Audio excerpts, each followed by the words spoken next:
എല്ലാവർക്കും നമസ്കാരം. പ്ലസ് പോയിന്റിലേക്ക് സ്വാഗതം. നമ്മൾ ഇന്നത്തെ ക്ലാസ്സിൽ നോക്കുന്നത് ജനറൽ നോളജ്. ഏതൊരു മത്സര പരീക്ഷയ്ക്ക് പോകുമ്പോഴും GK അവിടെ ഒരു പ്രധാന ഭാഗം തന്നെയാണ്.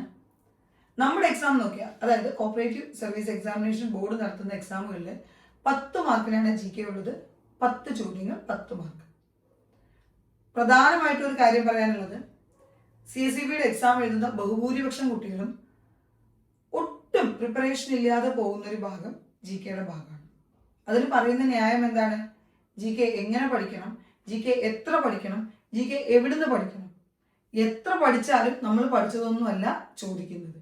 പലപ്പോഴും നിങ്ങൾക്കും അനുഭവം ഉണ്ടായിട്ടുണ്ടാവും. കാരണം നിങ്ങളും ഈ പറയുന്ന പോലെ GK പഠിക്കണം, നിങ്ങൾക്ക് കട്ട് ഓഫ് മാർക്കിനെ വെച്ച് നല്ല മാർക്ക് കൂടുതൽ വേണം എന്ന ആഗ്രഹത്തോടു കൂടി നിങ്ങൾ കൈ കിട്ടുന്ന GK എല്ലാം പഠിച്ചിട്ട് പോയിട്ടുണ്ടാവും. പക്ഷെ നിങ്ങൾ പഠിച്ചതൊന്നും ആയിരിക്കില്ല പരീക്ഷാ ഹാളിലെ 10 ചോദ്യങ്ങൾ. അതൊന്നും കണ്ട് നിരാശപ്പെടരുത്. CSEB നമുക്ക് വളരെ വ്യക്തമായൊരു സിലബസ് തന്നിട്ടുണ്ട് GKയുടെ. ആ സിലബസ് നന്നായി പഠിക്കുക. അതുകൂടാതെ ഏറ്റവും അവസാനം നടന്ന എക്സാമിൽ നിന്ന് കഴിഞ്ഞ ഒരു 2-3 വർഷത്തെ പ്രീവിയസ് ക്വസ്റ്റ്യൻ പേപ്പർ കളക്ട് ചെയ്തിട്ട് വളരെ ചിട്ടയായിട്ട് ആ ക്വസ്റ്റ്യൻ പേപ്പർ വർക്കൗട്ട് ചെയ്ത് പഠിക്കുക. പക്ഷെ പലപ്പോഴും നമ്മളൊരു ക്വസ്റ്റ്യൻ പേപ്പർ വർക്കൗട്ട് ചെയ്യുമ്പോൾ നമ്മൾ എന്താ ചെയ്യുക? ചോദ്യം ഉത്തരം അതങ്ങനെ വായിച്ചും പറഞ്ഞും പോകും. അതായത് ഒരു ക്വസ്റ്റ്യൻ പേപ്പർ പഠിക്കുമ്പോൾ അതിൽ നമുക്ക് ആകെ 100 ചോദ്യങ്ങളാണെങ്കിൽ നമുക്ക് 100 ചോദ്യം 100 ഉത്തരം. അങ്ങനെ മാത്രം പഠിച്ചതുകൊണ്ട് നമുക്ക് GK ഒന്നും എവിടെയും എത്തില്ല. GK പഠിക്കാൻ നമ്മൾ എങ്ങനെയാണ് ചെയ്യേണ്ടതെന്ന് വെച്ച് കഴിഞ്ഞാൽ, ഒരു ടോപ്പിക്കിൽ നിന്ന് ഒരു ചോദ്യം വന്നിട്ടുണ്ടെങ്കിൽ ആ ടോപ്പിക്ക് കണക്ട് ചെയ്തിട്ടുള്ള മറ്റെല്ലാ കാര്യങ്ങളും ഒരുമിച്ച് പഠിക്കുക. അതെങ്ങനെയാണ് ചെയ്യേണ്ടതെന്ന് നമുക്ക് നോക്കാം. ഈ ക്വസ്റ്റ്യൻ പേപ്പർ 2026 മെയ് മാസത്തിൽ നടന്ന 1087/26 എന്ന ക്വസ്റ്റ്യൻ പേപ്പറിന്റെ കോഡ് നമ്പർ C കോഡിലുള്ള ക്വസ്റ്റ്യൻ പേപ്പറാണ് നമ്മൾ നോക്കുന്നത്. നമുക്കിതിൽ 10 GK ക്വസ്റ്റ്യൻസ് നോക്കാം. ഈ ക്ലാസ് കഴിയുമ്പോൾ നിങ്ങൾക്ക് തോന്നും GK അത്ര ബുദ്ധിമുട്ടൊന്നും അല്ല, നമുക്ക് എന്ത് ചെയ്താൽ കിട്ടാവുന്നതേ ഉള്ളൂ, ഒന്ന് പഠിച്ചാൽ നമുക്ക് മാർക്ക് കിട്ടാവുന്നതേ ഉള്ളൂ. അങ്ങനെ തോന്നണം. നമുക്ക് നോക്കാം. ഒന്നാമത്തെ ചോദ്യം നോക്കാം.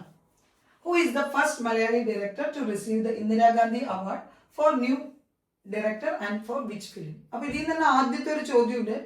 പുതുമുഖ സംവിധായകർ നൽകുന്ന പുരസ്കാരം ഏതെന്ന് വേണമെങ്കിൽ ചോദിക്കാം. ഇന്ദിരാഗാന്ധി അവാർഡ്, അല്ലെങ്കിൽ സിനിമാ മേഖലയിൽ ഇന്ദിരാഗാന്ധി അവാർഡ് ആർക്കാണ് നൽകുന്നത് എന്ന് ചോദിക്കാം. ഓക്കെ, അപ്പോൾ ന്യൂ ഡയറക്ടർക്കാണ് നൽകുന്നത്. അത് ലഭിച്ചത് അജയൻ പെരുന്തച്ചൻ എന്ന സിനിമയ്ക്ക്. നമ്മളോട് ചോദിച്ച ചോദ്യമാണ്. അതിന്റെ ആദ്യത്തെ ഓപ്ഷൻ നോക്കൂ, അടൂർ ഗോപാലകൃഷ്ണൻ. അടൂർ ഗോപാലകൃഷ്ണൻ ഇടയ്ക്കിടയ്ക്ക് നമ്മുടെ ക്വസ്റ്റ്യൻ പേപ്പറിൽ ഒരു ഉത്തരമായിട്ട് വരാറുണ്ട്. എന്താണ് ആ ചോദ്യം? ദാദാ സാഹിബ് ഫാൽക്കെ പുരസ്കാരം ലഭിച്ച ഏക മലയാളിയാണ്, അല്ലെങ്കിൽ ആദ്യ മലയാളിയാണ് അടൂർ ഗോപാലകൃഷ്ണൻ. അപ്പൊ അവിടെ വീണ്ടും ഒരു ചോദ്യമുണ്ട്. ദാദാ സാഹിബ് ഫാൽക്കെ പുരസ്കാരം ഇന്ത്യയിൽ സിനിമാ മേഖലയിൽ നൽകുന്ന ഏറ്റവും ഉയർന്ന പുരസ്കാരമാണ് ദാദാ സാഹിബ് ഫാൽക്കെ പുരസ്കാരം. എപ്പോഴും നമ്മളൊരു എക്സാമിന് പോകുമ്പോൾ ആ വർഷത്തെ ഏറ്റവും അവസാനമായി കൊടുത്തത് ഇത്തരത്തിലുള്ള എല്ലാ പുരസ്കാരങ്ങളും നോക്കിയിട്ട് വേണേ പരീക്ഷയ്ക്ക് പോവാൻ. നോക്കൂ, നമുക്കറിയാം ഇന്ത്യയിൽ സിനിമാ മേഖലയിൽ കൊടുക്കുന്ന ഏറ്റവും ഉയർന്ന പുരസ്കാരം ദാദാ സാഹിബ് ഫാൽക്കെ അവാർഡ് ആണെങ്കിൽ കേരളത്തിൽ അതേതാണ്? JC Daniel award. അപ്പൊ ആരാണ് JC ഡാനിയേൽ? മലയാള സിനിമയുടെ പിതാവ് എന്നറിയപ്പെടുന്നത് JC ഡാനിയേലാണ്. ആദ്യ മലയാള സിനിമ വിഗതകുമാരനാണെന്ന് ഓർക്കുക.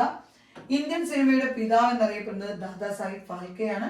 ദാദാ സാഹിബ് ഫാൽക്കെ അവാർഡ് നേടിയ ആദ്യ മലയാളി അടൂർ ഗോപാലകൃഷ്ണനാണ്. ഇടയ്ക്കിടയ്ക്ക് നമ്മുടെ ക്വസ്റ്റ്യൻ പേപ്പറിൽ വരാറുണ്ട്. മികച്ച നടനുള്ള ദേശീയ അവാർഡ്, മുന്നേ അത് ഭരത് അവാർഡ് എന്നൊക്കെ അറിയപ്പെട്ടിരുന്നു. ഇപ്പൊ അങ്ങനെ ഭരത് അവാർഡ്, ഉർവശി അവാർഡ് എന്നൊന്നും പേര് അവർ മാറ്റിയിട്ടുണ്ട്. മികച്ച നടനുള്ള പുരസ്കാരം നേടിയ ആദ്യ മലയാളി PJ ആന്റണിയാണ്. നിർമാല്യം എന്ന സിനിമയിലെ അഭിനയത്തിലാണ് അദ്ദേഹത്തിന് അത് ലഭിക്കുന്നത്.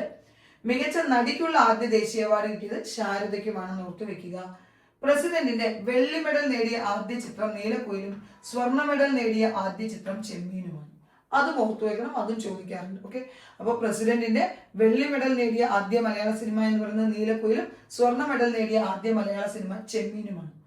ഓസ്കാർ പുരസ്കാരം ലഭിച്ച ആദ്യ ഇന്ത്യക്കാരി ബാനു അത്തയ്യ. നമുക്ക് എല്ലാവർക്കും അറിയുന്നുണ്ടാവും, ഗാന്ധി സിനിമയിലെ വസ്ത്രാലങ്കാരത്തിനാണ് ബാനു അത്തയ്യക്ക് പുരസ്കാരം ലഭിക്കുന്നത്. ഇന്ത്യൻ സിനിമാ മേഖലയിൽ നിന്ന് നമുക്ക് ധാരാളം ചോദ്യങ്ങൾ പലപ്പോഴായിട്ട് ചോദിക്കാറുണ്ട്. മറ്റു ക്വസ്റ്റ്യൻസ് വരുമ്പോൾ നമുക്കത് നോക്കാം. രണ്ടാമത്തെ ചോദ്യം നോക്കൂ. Which state has become first state in India to implement uniform civil code? Questions ഇംഗ്ലീഷിൽ കണ്ടിട്ട് നിങ്ങൾ ടെൻഷൻ ആവണ്ട. കാരണം ഇപ്പൊ JDC ഒക്കെ കഴിഞ്ഞവരെ മുഴുവൻ കാര്യങ്ങളും മലയാളത്തിലായിരിക്കും പഠിച്ചിട്ടുണ്ടാവുക. ജൂനിയർ ക്ലർക്ക് എക്സാമിന് ഒരു സൈഡിൽ ക്വസ്റ്റ്യൻ പേപ്പറിൽ ഒരു സൈഡിൽ ഇംഗ്ലീഷിലും ഒരു സൈഡിൽ മലയാളത്തിലുമായിരിക്കും നമുക്ക് ക്വസ്റ്റ്യൻസ് അവൈലബിൾ ആവുക. പക്ഷേ അസിസ്റ്റന്റ് സെക്രട്ടറി, ചീഫ് അക്കൗണ്ടന്റ് എക്സാമുകൾ ഓൺലൈനായിട്ടാണ് കണ്ടക്ട് ചെയ്യുന്നത്. ഇംഗ്ലീഷിൽ മാത്രമായിരിക്കും ക്വസ്റ്റ്യൻസ് ഉണ്ടായിരിക്കുക കേട്ടോ. നോക്കൂ, യൂണിഫോം സിവിൽ കോഡ് പലപ്പോഴും നിങ്ങൾ കേട്ടിട്ടുള്ള ഒരു കാര്യമായിരിക്കും. ഇന്ത്യൻ ഭരണഘടനയുടെ ആർട്ടിക്കിൾ 44 യൂണിഫോം സിവിൽ കോഡിനെ കുറിച്ച് പറയുന്നത്. എപ്പോഴും ചോദിക്കുന്ന ഒരു ചോദ്യമുണ്ട്, നിലവിൽ വരുമ്പോൾ തന്നെ, അതായത് സംസ്ഥാനം നിലവിൽ വരുമ്പോൾ തന്നെ യൂണിഫോം സിവിൽ കോഡ് ഉണ്ടായിരുന്ന സ്റ്റേറ്റ് ഏതാണ്? അത് ഗോവയാണ്. പക്ഷെ ഇവിടെ ചോദിച്ച ചോദ്യം അതല്ല, ഇന്ത്യയിൽ ആദ്യമായിട്ട് യൂണിഫോം സിവിൽ കോഡ് ഇംപ്ലിമെന്റ് ചെയ്ത സ്റ്റേറ്റ് ഏതാണ്? ഉത്തരാഖണ്ഡാണ്. നമ്മുടെ കറണ്ട് അഫയേഴ്സ് ക്ലാസ്സുകൾ എടുത്ത് നിങ്ങൾ നോക്കിക്കഴിഞ്ഞാൽ അതിൽ നമ്മൾ പലവട്ടം ഉറപ്പായിട്ടും ഈ ക്വസ്റ്റ്യൻ ചോദിക്കും എന്ന് പറഞ്ഞ് നമ്മൾ പറഞ്ഞു തന്നൊരു ക്വസ്റ്റ്യൻ ആണ് ഉത്തരാഖണ്ഡ്. യൂണിഫോം സിവിൽ കോഡുമായി ബന്ധപ്പെട്ട ഇന്ത്യൻ ഭരണഘടനയിലെ ആർട്ടിക്കിൾ ഏതാണ്? ആർട്ടിക്കിൾ 44.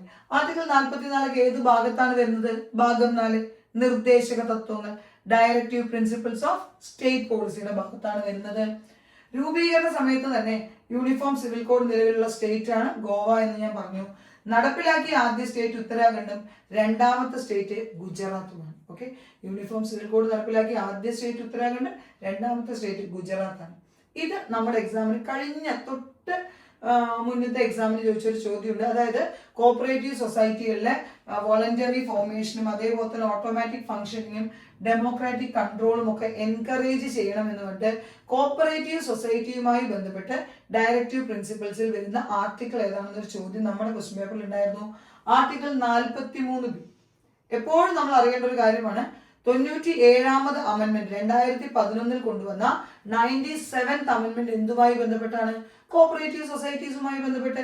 അതിലാണ് ആർട്ടിക്കിൾ 19(1)(c). പലപ്പോഴും നമ്മുടെ എക്സാമിന് ചോദിച്ചിട്ടുണ്ട്, സൊസൈറ്റീസിന്റെ രൂപീകരണം ഒരു ഫണ്ടമെന്റൽ റൈറ്റ് ആവുന്നത് ഏത് ആർട്ടിക്കിൾ അനുസരിച്ചിട്ടാണ്? Article 19(1)(c). അതേപോലെ കൂട്ടിച്ചേർത്ത മറ്റൊരു വകുപ്പാണ് ആർട്ടിക്കിൾ 43B എന്ന് പറയുന്നത്. 97ാമത് ഭേദഗതിയിലൂടെ കൂട്ടിച്ചേർത്തു. എന്താ അതിൽ പറയുന്നത്? Encourages the voluntary formation, autonomous functioning and democratic control of cooperative societies. Directive principles of state policy എപ്പോഴും ഓർത്തുവെക്കുക. അത് ഇന്ത്യയെ ഒരു വെൽഫെയർ സ്റ്റേറ്റ് അല്ലെങ്കിൽ ഒരു ക്ഷേമ രാഷ്ട്രമാക്കുന്നതിന് വേണ്ടിയിട്ടുള്ള നിർദ്ദേശങ്ങളാണ്. ഓക്കെ, അപ്പോൾ ഇന്ത്യ ഒരു ക്ഷേമ രാഷ്ട്രമാക്കാൻ സ്റ്റേറ്റിന് എന്തൊക്കെ ചെയ്യണം, അവിടെയാണ് മദ്യം നിരോധിക്കണം, അല്ലെങ്കിൽ എന്താ പറയുക, ഗോവധ നിരോധനം, ഇതിനെക്കുറിച്ചൊക്കെ ആർട്ടിക്കിൾ 47 മദ്യ നിരോധനം പറയുന്നത്, 48 ഗോവധ നിരോധനം പറയുന്നു. അതേപോലെ തന്നെ ചരിത്ര പ്രധാനമുള്ള സ്മാരകങ്ങൾ സംരക്ഷിക്കണം, 6 മുതൽ 14 വയസ്സ് വരെയുള്ള കുട്ടികൾക്ക് സ്റ്റേറ്റ് വിദ്യാഭ്യാസം ഉറപ്പുവരുത്തണം, തുല്യ ജോലിക്ക് തുല്യ കൂലി ഉറപ്പുവരുത്തണം. ഇത്തരത്തിൽ ഉള്ള എല്ലാ നിർദ്ദേശങ്ങളും പാർട്ട് 4 പ്രത്യേകം ഓർത്തുവയ്ക്കുക. ആർട്ടിക്കിൾ 43B എന്തുമായി ബന്ധപ്പെട്ടതാണ്? കോപ്പറേറ്റീവ് സൊസൈറ്റീസുമായി ബന്ധപ്പെട്ടതാണ്. എക്സാമിന് ചോദിച്ചു. അടുത്ത ചോദ്യം നോക്കൂ, what is the name of the old parliament building of India? ഇതും നമ്മൾ ഇടയ്ക്കിടയ്ക്ക് പറഞ്ഞു തരുന്നതാണ്. കാരണം ഇന്ത്യൻ പാർലമെന്റും ഇന്ത്യൻ ഭരണഘടനയുമായി ബന്ധപ്പെട്ട ഭാഗത്തുനിന്ന് എപ്പോഴും നമുക്ക് ചോദ്യം വരും. എന്തൊക്കെയാണ് ഇന്ത്യൻ പാർലമെന്റ്? ഇന്ത്യയുടെ ലോക്സഭയും ഇന്ത്യയുടെ രാജ്യസഭയും ഇന്ത്യയുടെ പ്രസിഡന്റും ഉൾപ്പെടുന്നതാണ്. ഓക്കെ, ലോക്സഭ, രാജ്യസഭ, പ്രസിഡന്റ്, ഈ മൂന്നും ചേർന്നതാണ് പാർലമെന്റ്. അപ്പൊ നമ്മൾ ചോദിക്കും, നമുക്ക് വേണമെങ്കിൽ തോന്നാം, അപ്പൊ വൈസ് പ്രസിഡന്റ് ഇല്ലേ? രാജ്യസഭയുടെ ചെയർമാൻ ആരാ? വൈസ് പ്രസിഡന്റ് ആണ്. അപ്പൊ സ്വാഭാവികമായും രാജ്യസഭ ഉൾപ്പെടുമ്പോൾ അതിൽ ആരും കൂടി ഉൾപ്പെടുന്നു? നമ്മുടെ വൈസ് പ്രസിഡന്റും കൂടെ വരുന്നുണ്ട്. പാർലമെന്റ് പുതിയ മന്ദിരത്തിലേക്ക് മാറി. അപ്പൊ പുതിയ മന്ദിരത്തിന് ഒരു പേരുണ്ട്, പാർലമെന്റിന്റെ ഓൾഡ് ബിൽഡിങ്ങിന് ഒരു പേരുണ്ട്. ആ ഓൾഡ് ബിൽഡിങ്ങിന്റെ പേരാണ് ചോദിച്ചത് സംവിധാൻ സദൻ. ഓക്കെ, സംവിധാൻ സദൻ എന്നുള്ളത് നമ്മുടെ പഴയ പാർലമെന്റ് മന്ദിരത്തിന്റെ പേരാണ്. പഴയ പാർലമെന്റ് മന്ദിരം സംവിധാൻ സദനാണ്. പഴയ പാർലമെന്റ് മന്ദിരത്തിന്റെ ശില്പികൾ, അത് ഡിസൈൻ ചെയ്തത് എഡ്വിൻ ലുട്ടിൻസും ഹെർബർട്ട് ബേക്കറും ചേർന്നിട്ടാണ്. ഓക്കെ, ലുട്ടിൻസും ബേക്കറും ചേർന്നാണ് പഴയ പാർലമെന്റ് മന്ദിരം ഡിസൈൻ ചെയ്തത്. പുതിയ പാർലമെന്റ് മന്ദിരം സൻസദ് ഭവൻ. അപ്പൊ നമ്മൾ എപ്പോഴും ഓർക്കണം, പഴയ പാർലമെന്റ് മന്ദിരം ചോദിച്ചാൽ ചിലപ്പോൾ അടുത്ത എക്സാമിന് എന്തായിരിക്കും ചോദിക്കുക? പുതിയ പാർലമെന്റ് മന്ദിരമായിരിക്കും. അപ്പൊ ഒരു പ്രീവിയസ് ക്വസ്റ്റ്യൻ പേപ്പർ പഠിക്കുമ്പോൾ ഓക്കെ, ഇന്ത്യയുടെ പഴയ പാർലമെന്റ് മന്ദിരത്തിന്റെ പേര് സംവിധാൻ സദൻ അങ്ങനെ പഠിച്ചു പോയാൽ പോലെ അടുത്ത നിമിഷം നമുക്ക് തന്നെ നമ്മളോട് തോന്നണം, പഴയ പാർലമെന്റ് ചോദിക്കുമെങ്കിൽ പുതിയതിന്റെ പേര് ചോദിക്കാമല്ലോ. അപ്പോൾ പുതിയ പാർലമെന്റ് മന്ദിരത്തിന്റെ പേരാണ് സൻസദ് ഭവൻ. ആർട്ടിക്കിൾ 79, ഇന്ത്യൻ ഭരണഘടനയുടെ ആർട്ടിക്കിൾ 79 എന്തുമായി ബന്ധപ്പെട്ടാണ്? പാർലമെന്റുമായി ബന്ധപ്പെട്ടതാണ്. പാർലമെന്റ്, ലോക്സഭ, രാജ്യസഭ, ഇതുമായി ബന്ധപ്പെട്ട ചോദ്യങ്ങൾ എപ്പോഴും നമ്മുടെ ക്വസ്റ്റ്യൻ പേപ്പറിൽ ഉണ്ടാവും. തൊട്ട് മുന്നേ നടന്നൊരു എക്സാമിന് ചോദിച്ചിരുന്നു, അതോ ഈ ക്വസ്റ്റ്യൻ പേപ്പറിലാണെന്ന് എനിക്ക് ഓർമ്മയില്ല. രാജ്യസഭയിലേക്ക് നോമിനേറ്റ് ചെയ്യപ്പെട്ട ആദ്യ വനിതയെ ചോദിച്ചിരുന്നു. അതേപോലെ തന്നെ ആദ്യം മലയാളിയെ ചോദിക്കാറുണ്ട്. രാജ്യസഭ അംഗമാവാൻ വേണ്ട പ്രായം ചോദിക്കാറുണ്ട്. അല്ലെങ്കിൽ കേരളത്തിൽ നിന്നുള്ള രാജ്യസഭാ സീറ്റുകളുടെ എണ്ണം ചോദിക്കാറുണ്ട്. ലോക്സഭയിൽ മാത്രം അവതരിപ്പിക്കുന്ന ബില്ല് ഏതാണെന്ന് ചോദിക്കാറുണ്ട്. ഇങ്ങനെ ധാരാളം ചോദ്യങ്ങൾ ഈ ഒരു ഭാഗത്തുനിന്ന് വരാറുണ്ട്. നമുക്ക് നോക്കാം. Amarasuriya is the prime minister of which country? ശ്രീലങ്കയുടെ പ്രൈം മിനിസ്റ്റർ ആണ് ഹരിണി അമരസൂര്യ. അപ്പൊ നമ്മൾ അല്ലെങ്കിൽ നമുക്ക് തോന്നാം എല്ലാ രാജ്യങ്ങളുടെയും പ്രൈം മിനിസ്റ്ററെയും പ്രസിഡന്റിനെയും ഒക്കെ പഠിച്ചു പോയിട്ട് നമുക്ക് അത്രയും നമുക്ക് പോസിബിൾ ആണോ എന്ന് അത്രയൊന്നും പഠിക്കണ്ട. പക്ഷെ സ്ഥിരം ചോദിക്കുന്ന ചില രാജ്യങ്ങളുണ്ട്. നമ്മുടെ അയൽ രാജ്യങ്ങൾ ശ്രീലങ്ക, പാകിസ്ഥാൻ, നേപ്പാൾ, ഇതൊക്കെ എപ്പോഴും ചോദിക്കാറുണ്ട്. ഇനി അതേപോലെ തന്നെ പ്രധാനപ്പെട്ട ലോകരാജ്യങ്ങൾ അമേരിക്ക. അപ്പൊ അമേരിക്കയിൽ തന്നെ ഡൊണാൾഡ് ട്രംപ് എന്ന് നമുക്ക് എല്ലാവർക്കും അറിയുന്നുണ്ടാവും. പക്ഷെ നമ്മളോട് ചോദിക്കുക എത്രാമത്തെ പ്രസിഡന്റ് ആണെന്നായിരിക്കും ചോദിക്കുക. അമേരിക്കയുടെ പ്രസിഡന്റിനെയാണ് ചോദിക്കുന്നതെങ്കിൽ UK പ്രൈം മിനിസ്റ്ററിനെയാണ് ചോദിക്കുക. പിന്നെ അതേപോലെ ഇത്തരത്തിൽ ഏതെങ്കിലും ഒരു വിദേശ രാജ്യത്തിന്റെ തലവനായിരിക്കും നമ്മുടെ രാഷ്ട്രപതി, അതായത് റിപ്പബ്ലിക് ഡേക്ക് പ്രധാന ചീഫ് ഗസ്റ്റ് ആയിട്ട് വരിക. അത് നമ്മൾ നോക്കിയിട്ട് പോകണം. ഇത്തരം പോസ്റ്റിങ്ങുകളിൽ, അതായത് പ്രധാനപ്പെട്ട രാഷ്ട്ര തലവന്മാർ, അവാർഡുകൾ, അല്ലെങ്കിൽ കമ്മിറ്റിയുടെ ചെയർമാൻമാർ, ഇതെല്ലാം നിങ്ങൾ ഒരു എക്സാം എഴുതാൻ പോകുമ്പോൾ അതിന്റെ തൊട്ട് മുന്നത്തെ ദിവസം ഏറ്റവും, അല്ലെങ്കിൽ ഒരാഴ്ച ഏറ്റവും ലേറ്റസ്റ്റ് ആയിട്ടുള്ള നോട്ട് എടുത്തിട്ട് വേണം പഠിച്ചിട്ട് പോകാൻ. കാരണം ചിലപ്പോൾ പദവികളിലൊക്കെ ആളുകൾ മാറി വന്നേക്കാം. നമ്മൾ പഴയ നോട്ട് വെച്ച് റെഫർ ചെയ്ത് കഴിഞ്ഞാൽ ചിലപ്പോൾ വീണ്ടും എന്ത് ചെയ്യും, പുതിയ പുതിയ ആളുകൾ വരാം. എല്ലാ രാജ്യങ്ങളുടെയും ഒന്നും പഠിക്കണമെന്നില്ല, പക്ഷെ പ്രധാനപ്പെട്ട രാജ്യങ്ങളെല്ലാം നോക്കി വെച്ചേക്കണം കേട്ടോ. അമേരിക്കയുടെ 47ാമത് പ്രസിഡന്റ് ആണ് Donald Trump. UK prime minister Keir Starmer ആണ്. അങ്ങനെ ഫ്രഞ്ച് പ്രസിഡന്റ്, കാനഡയുടെ പ്രൈം മിനിസ്റ്റർ, ഇതൊക്കെ എപ്പോഴും ചോദിക്കുന്നതാണ്. ഇത് നിങ്ങൾ ഇപ്പോൾ ഞാൻ പറഞ്ഞല്ലോ, ഇനി അടുത്തൊരു എക്സാമിന് പോകുന്ന സമയത്ത് നമ്മൾ അത് എന്ത് ചെയ്യുക, അപ്ഡേറ്റ് ചെയ്തിട്ട് പോകണം കേട്ടോ. അടുത്തത് നമുക്കറിയാം, നമ്മൾ സാഹിത്യം പഠിക്കാനുണ്ട്. മലയാള സാഹിത്യവും ഇന്ത്യൻ സാഹിത്യവും ഒക്കെ ചോദിക്കാറുണ്ട്. അപ്പൊ ഇതില് മാച്ച് ദ ഫോളോയിങ് തരുമ്പോൾ അതിൽ ഒരെണ്ണമെങ്കിലും നിങ്ങൾക്ക് അറിയാമെങ്കിൽ മിക്കവാറും നിങ്ങൾക്ക് ഉത്തരത്തിലേക്ക് എത്താൻ പറ്റും. ഒന്നിലധികം അറിയാമെങ്കിൽ വളരെ എളുപ്പത്തിൽ എത്താൻ പറ്റും. ഇങ്ങനെ 4 എണ്ണമൊക്കെ തരുമ്പോൾ തന്നെ അത് കണ്ട് പേടിക്കരുത്. അയ്യോ എനിക്കിതിൽ ഏതും അറിയില്ലല്ലോ, അല്ലെങ്കിൽ എനിക്ക് 4 അറിയില്ലല്ലോ എന്ന് ചിന്തിക്കേണ്ട. ഒരെണ്ണം അറിയാമെങ്കിൽ മിക്കവാറും നിങ്ങൾക്ക് എന്ത് ചെയ്യാൻ പറ്റും, ഏകദേശം ഒരു ഐഡിയ വെച്ച് നിങ്ങൾക്ക് ഉത്തരത്തിലേക്ക് എത്താൻ പറ്റും.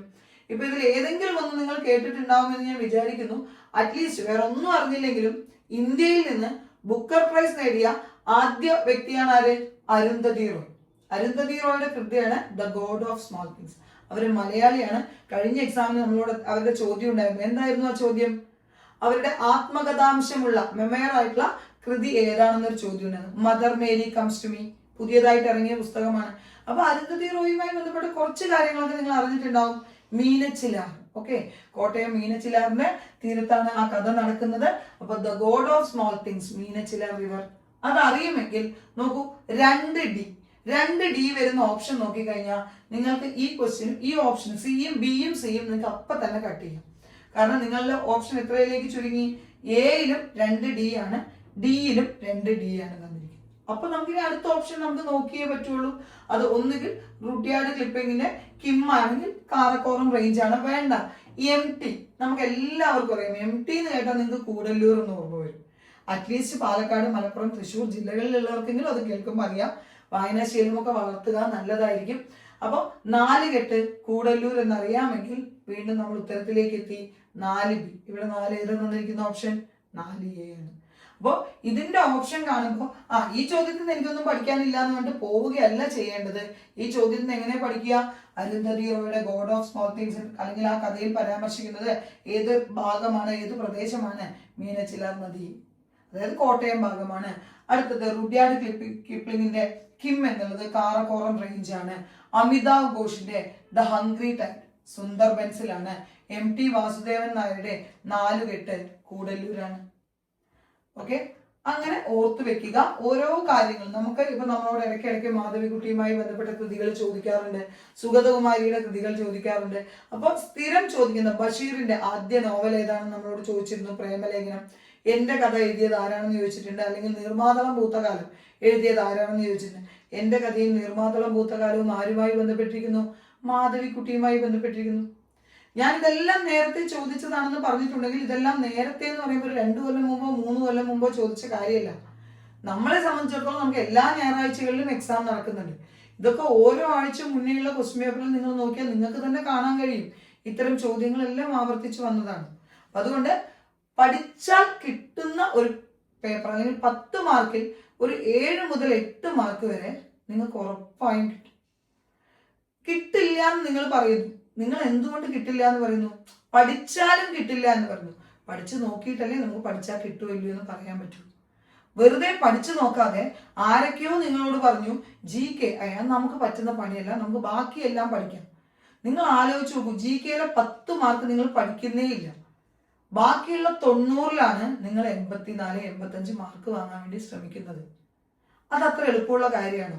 എന്നാൽ GK കൂടി പഠിച്ചിട്ട് 100-ൽ 85 വാങ്ങാൻ നോക്കൂ. നിങ്ങളൊന്ന് ആലോചിച്ച് നോക്കൂ, 90-ൽ 85 കിട്ടുന്നതാണോ നിങ്ങൾക്ക് എളുപ്പം, 100-ൽ 85 കിട്ടുന്നതാണോ നിങ്ങൾക്ക് എളുപ്പം? അപ്പൊ നിങ്ങൾക്ക് തോന്നുന്നുണ്ടല്ലേ 100-ൽ 85 കിട്ടുന്നതാണെന്ന്. GK പഠിച്ചു നോക്കൂ. നിങ്ങൾ പഠിച്ചിട്ട് ചിലപ്പോൾ ഒരു എക്സാം എഴുതുമ്പോൾ ചിലപ്പോൾ നമ്മൾ പഠിച്ച് ഒന്നും വന്നില്ല എന്ന് വരാം. കാരണം നമ്മൾ പഠിച്ചത് തന്നെ പരീക്ഷയ്ക്ക് വേണമെന്ന് ഒരു നിർബന്ധമില്ല. കാരണം GK അത്രയും ഈ പറഞ്ഞ പോലെ കാര്യങ്ങൾ പഠിക്കാനുള്ളതാണ്. പക്ഷെ നിങ്ങളൊരു 3 എക്സാം GK പഠിച്ചിട്ട് പോയി എഴുതി നോക്കൂ. ഞാൻ ഉറപ്പ് പറയാം, നിങ്ങൾക്ക് ആ 3-ാമത്തെ എക്സാമിൽ 7 മുതൽ 8 വരെ മാർക്ക് കിട്ടിയിരിക്കും. പക്ഷെ GK പഠിക്കാതെ, GK തുറന്നു നോക്കാതെ ആ 10 മാർക്കിനെ പാടെ ഒഴിവാക്കിക്കൊണ്ട് കറക്കി കുത്തുന്ന മാർക്ക് മതി എനിക്ക് എന്ന് പറഞ്ഞിട്ടാണ് നിങ്ങൾ പോകുന്നതെങ്കിൽ കട്ട് ഓഫ് മാർക്കിന്റെ റേഞ്ചിൽ നിങ്ങൾ എങ്ങനെ നിൽക്കും? 77 കട്ട് ഓഫ് വരുമ്പോൾ നിങ്ങൾ 75 കിടക്കും, 76 കട്ട് ഓഫ് വന്നാൽ നിങ്ങൾ 74-ൽ നിൽക്കും. അല്ലെങ്കിൽ നിങ്ങൾ എന്ത് ചെയ്യുന്നത് വെച്ചാൽ കറക്റ്റ് കട്ട് ഓഫ് മാർക്കിൽ എത്തും. കറക്റ്റ് കട്ട് ഓഫ് മാർക്കിൽ എത്തിയിട്ട് ലിസ്റ്റിൽ കയറി ജോലി കിട്ടാത്തതിന് നമ്മൾ ഇന്റർവ്യൂവിനെയോ അല്ലെങ്കിൽ ബോർഡിനെയോ കുറ്റം പറഞ്ഞിട്ട് കാര്യമില്ല. നിങ്ങളെക്കാൾ കൂടിയ മാർക്കുള്ളവർ ഇന്റർവ്യൂവിന് ഉണ്ടാകുമ്പോൾ അറ്റൻഡ് ചെയ്യുമ്പോൾ സ്വാഭാവികമായും ആ കുട്ടികൾക്കല്ലേ ജോലി കിട്ടാനുള്ള സാധ്യത കൂടുതൽ. അപ്പോൾ ഇനി മുതൽ GK കൂടി പഠിക്കുക. ഏതൊരു എക്സാം, അപ്പോൾ നമ്മൾ CSEBയുടെ ക്ലർക്ക് അങ്ങനെയൊന്നുമില്ല. നമ്മൾ ഏത് എക്സാമിനെ നേരിടാൻ പോകുമ്പോഴും ചെയ്യേണ്ട കാര്യം എന്താ? ഫുൾ സിലബസ് കവർ ചെയ്തിട്ട് പോകണം. അല്ലാതെ എനിക്ക് ആ സബ്ജക്റ്റ് ഇഷ്ടമല്ല, എനിക്ക് ഈ സബ്ജക്റ്റ് ഇഷ്ടമില്ല, എനിക്ക് ഏറ്റവും ഇഷ്ടമുള്ളത് ഞാൻ നല്ലോണം പഠിക്കാം, അങ്ങനെ മാത്രം പഠിക്കാം എന്ന് വിചാരിച്ചാൽ ജോലിയിലേക്ക് എത്തുക അസാധ്യമാണെന്നൊന്നും ഞാൻ പറയുന്നില്ല. പക്ഷെ ബുദ്ധിമുട്ടാണ്. കാരണം നമുക്ക് അത്ര ഈസി ആയിട്ട് എന്ത് ചെയ്യില്ല, ഏതും ഈസി ആയിട്ട് കിട്ടുന്നതല്ല ജോലി എന്ന് പറയുന്നത്. എന്നാൽ പോലും നമ്മൾ കുറെ കാലം കൂടുതൽ എന്ത് ചെയ്യേണ്ടി വരും, പരിശ്രമിക്കേണ്ടി വരും. അപ്പൊ നമുക്ക് നോക്കാം. Arrange the following States in chronological order of their formation. അപ്പം ഇത് നമുക്ക് കിട്ടുക എന്നുള്ളത് കുറച്ച് ബുദ്ധിമുട്ട് തന്നെയാണ്. കാരണം നമുക്കറിയാം ഇന്ന് ഇന്ത്യയിൽ 28 സ്റ്റേറ്റ് ഉണ്ട്. 28 സ്റ്റേറ്റ് ഫോം ചെയ്തത് പഠിച്ചിട്ട് പോവുക എന്ന് പറയുന്നത് ഒരിക്കലും അത്ര എളുപ്പമുള്ള കാര്യമില്ല. പക്ഷെ സ്റ്റേറ്റിന്റെ ഫോർമേഷൻ നമുക്കൊരു ടോപ്പിക് തന്നെയാണ്. ഓക്കെ, അതായത് നമ്മുടെ സ്റ്റേറ്റുകളുടെ എങ്ങനെയാണ് സ്റ്റേറ്റുകളുടെ രൂപീകരണം നടന്നത് എന്നുള്ളത് നമുക്ക് സിലബസിൽ തന്നൊരു ടോപ്പിക്കാണ്. എപ്പോഴും ചോദിക്കുന്ന ഒരു ചോദ്യമുണ്ട്, ഇന്ത്യയിലെ സംസ്ഥാനങ്ങളെ ഭാഷാടിസ്ഥാനത്തിൽ, ഓക്കെ, അതായത് ലാംഗ്വേജിന്റെ ഭാഷയുടെ അടിസ്ഥാനത്തിൽ റിഫോർമേഷൻ നടത്തിയത്, പുനഃസംഘടന നടത്തിയത് ഏത് വർഷമാണ്? 1956. അങ്ങനെയല്ലേ മലയാളം സംസാരിക്കുന്ന കേരളവും തമിഴ് സംസാരിക്കുന്ന തമിഴ്നാടും ഒക്കെ വന്നത്? അന്ന് ഇന്ത്യയിൽ 14 സ്റ്റേറ്റുകളാണ് വന്നത്. അതിന് കാരണമായ കമ്മീഷൻ ഏതാണ്? ഫസൽ അലി കമ്മീഷൻ. എക്സാമിന് ചോദിച്ചിട്ടുണ്ട്. കഴിഞ്ഞതിന്റെ മുന്നത്തെ എക്സാമിന് നമ്മളോടൊരു ചോദ്യം ഉണ്ടായിരുന്നു, ഭാഷാടിസ്ഥാനത്തിൽ ഇന്ത്യയിൽ നിലവിൽ വന്ന ആദ്യ സംസ്ഥാനത്തിന് വേണ്ടി നിരാഹാരം അനുഷ്ഠിച്ച് മരണപ്പെട്ട വ്യക്തി ആരാണ്? ഇതൊക്കെ കേരള PSC പഠിക്കാൻ പോകുന്ന കുട്ടികള് ഏറ്റവും ബേസിക് ആയിട്ട് അവർ പഠിക്കുന്ന ക്വസ്റ്റ്യൻസ് ആണ്. നമുക്കിത് കേൾക്കുമ്പോൾ അയ്യോ എന്തൊക്കെയോ പുതുമയുള്ള ചോദ്യങ്ങൾ ചോദിച്ചു എന്ന് തോന്നുന്നത് നമ്മള് GKയിൽ പിച്ച വെച്ച് നടക്കാത്തത് കൊണ്ടാണ്. നിങ്ങൾ GK ഒന്ന് പഠിച്ചു തുടങ്ങി നോക്കൂ. ഇതെല്ലാം പഠനത്തിന്റെ തുടക്കത്തിൽ കിട്ടും. ആന്ധ്ര സംസ്ഥാനത്തിന് വേണ്ടി നിരാഹാരം അനുഷ്ഠിച്ച് മരണം വരിച്ച ആന്ധ്ര കേസരി എന്നറിയപ്പെടുന്ന ശ്രീരാമുലു. അപ്പൊ നമ്മളോട് ചോദിക്കാറുണ്ട്, ഭാഷാടിസ്ഥാനത്തിൽ രൂപം കൊണ്ട ആദ്യ സ്റ്റേറ്റ്, അത് ആന്ധ്രയാണ്. പിന്നീടാണ് അത് ആന്ധ്രാപ്രദേശ് ആവുന്നത്. ഇപ്പൊ നമുക്കറിയാം 2014 മുതൽ തെലങ്കാനയായിട്ട് ഡിവൈഡ് ചെയ്തു. അപ്പോഴും നമ്മളോട് എക്സാമിന് ചോദിക്കും ആന്ധ്രാപ്രദേശിന്റെ തലസ്ഥാനം ഏതാണെന്ന്. നമുക്കറിയാം ഹൈദരാബാദ് ആർക്കാ കിട്ടിയിരിക്കുന്നത്? തെലങ്കാനയുടെ തലസ്ഥാനമാണ് ഹൈദരാബാദ്. ആന്ധ്രാപ്രദേശിന്റെ തലസ്ഥാനം ഏതാണ്? അമരാവതിയാണ്. നോക്കൂ, ഈ ഒരു ടോപ്പിക്കിൽ നിന്ന് തന്നെ 3 or 4 പ്രീവിയസ് ക്വസ്റ്റ്യൻസ് ഞാൻ പറഞ്ഞു കഴിഞ്ഞു. ഇതെല്ലാം നമ്മളോട് എക്സാമിന് ചോദിച്ചതാണ്. ഏറ്റവും സിമ്പിളായി ചോദിച്ചിട്ടുണ്ട് ഇന്ത്യയിൽ എത്ര കേന്ദ്രഭരണ പ്രദേശങ്ങളും എത്ര സ്റ്റേറ്റുകളും ഉണ്ടെന്ന്. നിലവിൽ ഇന്ത്യയിൽ 28 സംസ്ഥാനങ്ങളും 8 കേന്ദ്രഭരണ പ്രദേശങ്ങളുമാണുള്ളത്. ഇതുപോലെ ഒരു ടോപ്പിക്കിൽ നിന്ന് ഒരു ചോദ്യം വന്നാൽ നമ്മൾ ആ ടോപ്പിക്, ഇത് സിലബസിൽ തന്ന ടോപ്പിക്കാണ്, അത് പഠിക്കുക. ഇതിന്റെ ഉത്തരം ക്രോണോളജിക്കൽ ഓർഡർ വന്ന വർഷത്തിൽ രാജസ്ഥാൻ, ഗുജറാത്ത്, ഹരിയാന, മേഘാലയ. ഇത് ഞാൻ അത്രത്തോളം നിങ്ങളോട് ഈ പറഞ്ഞ ഓരോ സ്റ്റേറ്റിന്റെയും ഫോർമേഷൻ ഡേറ്റ് പഠിക്കണം എന്ന് ഞാൻ പറയില്ല. എങ്കിൽ പോലും 25ാമതായിട്ട് വന്നത് ഗോവയാണ്. 26, 27, 28 ആരാണ്? ഛത്തീസ്ഗഡ്, ഉത്തരാഖണ്ഡ്, ജാർഖണ്ഡ്. 2000-ലാണ് വരുന്നത്. പണ്ടേ നമ്മൾ പഠിച്ചു വെച്ച കോഡായിരുന്നത്. ഛത്തീസ്ഗഡ്, ഉത്തരാഖണ്ഡ്, ജാർഖണ്ഡ് എല്ലാം 2000-ല്. അപ്പൊ നമ്മൾ പറയും അന്ന് 28 വന്നു, 2014 വീണ്ടും തെലങ്കാന വരുമ്പോ 29 ആയില്ലേ എന്ന്. ആയി, പക്ഷെ ജമ്മു കാശ്മീരിനെ എന്താക്കി മാറ്റി? യൂണിയൻ ടെറിട്ടറിയുടെ ഭാഗമാക്കി. അങ്ങനെയാണ് ഇപ്പോഴും 28 സ്റ്റേറ്റ് ഉള്ളത്. അപ്പൊ സ്റ്റേറ്റുകളുടെ ഫോർമേഷൻ എല്ലാം പഠിക്കാൻ കഴിഞ്ഞാൽ നല്ലതാണ്, ഇല്ലെങ്കിലും ഒരു ഐഡിയ എങ്കിലും ഉണ്ടാക്കി വെക്കണം. കാരണം ഞാൻ നേരത്തെ പറഞ്ഞു, രാജ്യസഭയുടെ ഭാഗത്ത് നമുക്ക് എപ്പോഴും ചോദ്യം വരുന്നു. Who was the first nominated woman member of Rajya Sabha? രാജ്യസഭയിലേക്ക് നോമിനേറ്റ് ചെയ്യപ്പെട്ട ആദ്യ വനിതയാണ്. നമുക്കറിയാം രാജ്യസഭയിലേക്ക് തിരഞ്ഞെടുപ്പ് നടക്കാറുണ്ട്. കേരളത്തിൽ നിന്ന് 9 സീറ്റാണുള്ളത്. ആകെ 250 സീറ്റുള്ള രാജ്യസഭയിലെ 238ഓളം എലക്റ്റഡ് സീറ്റുകളാണ് നിലവിലുള്ളത്. 12 പേര് എന്ത് ചെയ്യും? നോമിനേറ്റ് ചെയ്യുകയാണ് ചെയ്യുക. വ്യത്യസ്ത കലാ, സാഹിത്യം, സ്പോർട്സ് ഈ മേഖലകളിൽ നിന്നെല്ലാം നോമിനേറ്റ് ചെയ്യും. ഇപ്പൊ നമുക്ക് എല്ലാവർക്കും അറിയാം, തൃശ്ശൂർ MP ആണ് മിസ്റ്റർ സുരേഷ് ഗോപി. അദ്ദേഹം കഴിഞ്ഞ തവണ എങ്ങനെയായിരുന്നു MP ആയത്? അദ്ദേഹം നോമിനേറ്റഡ് ആയിരുന്നു. ഇപ്പൊ PT ഉഷ MP ആണ്, അവര് നോമിനേറ്റ് ചെയ്യപ്പെട്ടതാണ്. നിലവിൽ സുരേഷ് ഗോപി തൃശ്ശൂർ എന്നുള്ള ലോക്സഭ MP ആണ്. സോറി, രാജ്യസഭ MP അല്ല, ഇപ്പൊ ലോക്സഭ MP ആണ്. പക്ഷെ അദ്ദേഹം തൊട്ട് മുന്നേ രാജ്യസഭ MP ആയിരുന്നു. അന്ന് അദ്ദേഹത്തെ നോമിനേറ്റ് ചെയ്യുകയാണ് ചെയ്തിട്ടുണ്ടായിരുന്നത്. മറ്റെല്ലാ നിയമസഭ എടുത്തോളൂ, പഞ്ചായത്ത് എടുത്തോളൂ, നമ്മുടെ പ്രസിഡന്റ് എടുത്തോളൂ, നമ്മുടെ ഗവർണർ എടുത്തോളൂ, വൈസ് പ്രസിഡന്റ് എടുത്തോളൂ, 5 വർഷമാണ് കാലാവധി. പക്ഷെ രാജ്യസഭാ മെമ്പർക്ക് മാത്രം 6 വർഷമാണ് കാലാവധി. നോക്കൂ, ഒരു ഗവർണർ എടുത്താൽ 35 വയസ്സാണ് കുറഞ്ഞ പ്രായം. ഒരു പ്രസിഡന്റ് എടുത്താൽ, ഇന്ത്യയുടെ പ്രസിഡന്റ് ആവാൻ വേണ്ട കുറഞ്ഞ പ്രായം 35 വയസ്സാണ്. വൈസ് പ്രസിഡന്റ് ആവാൻ 35 വയസ്സാണ്. പക്ഷെ MLA യോ MP യോ ആവാൻ 25 വയസ്സ് മതി. പഞ്ചായത്തിലേക്ക്, അതായത് ത്രിതല പഞ്ചായത്ത് എന്ന് പറയും, നമ്മൾ ലോക്കൽ സെൽഫ് ഗവൺമെന്റ്, അത് പഞ്ചായത്ത്, മുനിസിപ്പാലിറ്റി, ബ്ലോക്ക്, ഇവിടെ മത്സരിക്കാൻ 21 വയസ്സ് മതി. പക്ഷെ വോട്ടവകാശം നമുക്ക് ഏത് പ്രായത്തിൽ ലഭിക്കും? 18 വയസ്സിൽ ലഭിക്കും. അപ്പോൾ ഇതെല്ലാം രാജ്യസഭയെ അംഗമാവാനുള്ള പ്രായമാണ്. ഇതൊക്കെ നമുക്ക് അറിയുന്നുണ്ടാവും. പക്ഷെ ഇതൊന്നും അല്ല എക്സാമിന് ചോദിക്കുക. രാജ്യസഭ അംഗമാവാൻ വേണ്ട കുറഞ്ഞ പ്രായം എത്ര? ഇതിലേതിലും പെടില്ല 30 വയസ്സ്. മറ്റെല്ലാ അംഗങ്ങളുടെയും കാലാവധി 5 വർഷമാണെങ്കിൽ രാജ്യസഭാ അംഗത്തിന് മാത്രം 6 വർഷത്തെയാണ് കാലാവധി. മറ്റെല്ലാ സഭകളും 5 വർഷം കഴിയുമ്പോൾ അവസാനിക്കുമെങ്കിൽ രാജ്യസഭ ഒരു പെർമനന്റ് സഭയാണ്. ഓരോ 2 വർഷം കൂടുമ്പോഴും 1/3 അംഗങ്ങൾ മാറി വരികയാണ് ചെയ്യുക. ഞാൻ ഈ പറഞ്ഞ എല്ലാ പോയിന്റും നമ്മുടെ എക്സാമുകൾക്ക് മുൻ വർഷങ്ങളിൽ ചോദിച്ചിട്ടുള്ളതാണ്. രാജ്യസഭ അംഗമാവാൻ വേണ്ട കുറഞ്ഞ പ്രായം 30 വയസ്സ്. രാജ്യസഭയിലേക്ക് നോമിനേറ്റ് ചെയ്യുന്ന അംഗങ്ങളുടെ എണ്ണം എത്ര? 12. രാജ്യസഭാ അംഗത്തിന്റെ കാലാവധി എത്ര? 6 വർഷം. എത്രാമത്തെ രാജ്യസഭയാണ് നിലവിലുള്ളത്? 1ാമത്തെ രാജ്യസഭയാണ്. അപ്പൊ നമ്മൾ എവിടെയോ 17ാമത്തെ കേട്ടല്ലോ, അല്ലെങ്കിൽ 13ാമത്തെ കേട്ടല്ലോ, ഇങ്ങനെയൊന്നും എഴുതി വെക്കരുത്. പെർമനന്റ് സഭയാണ് രാജ്യസഭ. ഇവിടെ ചോദിച്ച ചോദ്യം, ആദ്യമായി നോമിനേറ്റ് ചെയ്യപ്പെട്ട വനിത രുക്മിണി ദേവി അരുണ്ട്. അവരൊരു നർത്തകിയായിരുന്നു. നോക്കൂ, ഇനി അതേപോലെ തന്നെ രാജ്യസഭയുടെ ചെയർമാൻ എപ്പോഴും ആരാണെന്ന് ചോദിക്കും? വൈസ് പ്രസിഡന്റ് ആയിരിക്കും കേട്ടോ. ഇന്ത്യയുടെ വൈസ് പ്രസിഡന്റ് ആണ് രാജ്യസഭയുടെ ചെയർമാൻ ആവുക. നമ്മുടെ മലയാളിയായിട്ട് ഒരു പ്രസിഡന്റ് നമുക്ക് ഉണ്ടായിരുന്നില്ലേ, KR നാരായണൻ? അദ്ദേഹമാണ് രാജ്യസഭയുടെ ചെയർമാനായ ആദ്യ മലയാളി എന്ന് ഓർത്തു വെക്കുക. കുറഞ്ഞ കാലം ഡെപ്യൂട്ടി ചെയർമാൻ ആയിരുന്നത് ഒരു മലയാളിയാണ്, MM ജേക്കബ്. രാജ്യസഭ അധ്യക്ഷ പദവിയിലെത്തി, അതായത് ചെയർമാനായ ഏക മലയാളി എന്ന് പറയുന്നത് KR നാരായണനാണ്. ഉപരാഷ്ട്രപതിയാണ്, സാധാരണയായിട്ട് ഉപരാഷ്ട്രപതിയാണ് രാജ്യസഭാ ചെയർമാൻ.